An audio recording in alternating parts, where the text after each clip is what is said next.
ఏపీలో ఎన్నికల వేడి మొదలైంది. ఎన్నికల షెడ్యూల్ విడుదల చేసే నాటికి పార్టీలన్నీ మెజారిటీ అభ్యర్థుల ఎంపిక పూర్తి చేశాయి. ఈ నేపథ్యంలో ఇక ప్రచార పర్వం మొదలు కానుంది.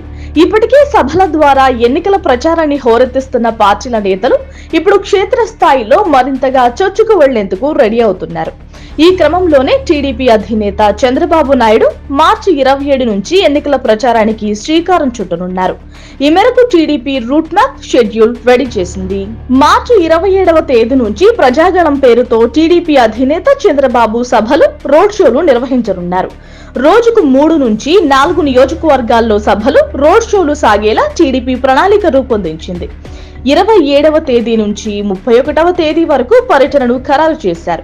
మార్చి 27వ తేదీ పలమనేరు, నగరి, నెల్లూరు రూరల్లో చంద్రబాబు ఎన్నికల ప్రచారం నిర్వహిస్తారు.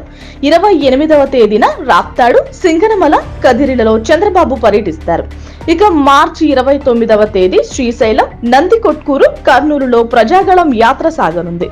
30వ తేదీన మైదుకూరు, ప్రొద్దుటూరు, సూళ్లూరుపేట, శ్రీకాళహస్తిలో పర్యటించనున్న చంద్రబాబు మార్చి 31వ తేదీ కావలి, మార్కాపురం, సంతనూతలపాడు, ఒంగోలులో ఎన్నికల ప్రచారం నిర్వహిస్తారు. ఇక మరోవైపు మార్చి 27 నుంచి సీఎం జగన్ సైతం తన ఎన్నికల ప్రచారాన్ని షురూ చేయనున్నారు. ఇడుపులపాయ నుంచి ముఖ్యమంత్రి వైఎస్ జగన్మోహన్ రెడ్డి బస్సు యాత్ర ప్రారంభం కానుంది. సిద్ధం సభలకు కొనసాగింపుగా మేమంతా సిద్ధం పేరుతో జగన్ బస్సు యాత్ర చేపట్టనున్నారు. సిద్ధం సభలు జరిగిన ప్రాంతాలు కాకుండా మిగిలిన ప్రాంతాల్లో జగన్ బస్సు యాత్ర జరగనుంది.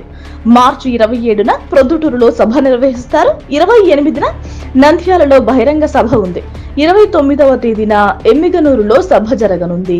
ఇక మరోవైపు చంద్రబాబు, జగన్ ఒకే రోజు ఎన్నికల ప్రచారం ప్రారంభించడం ఆసక్తికరంగా మారింది.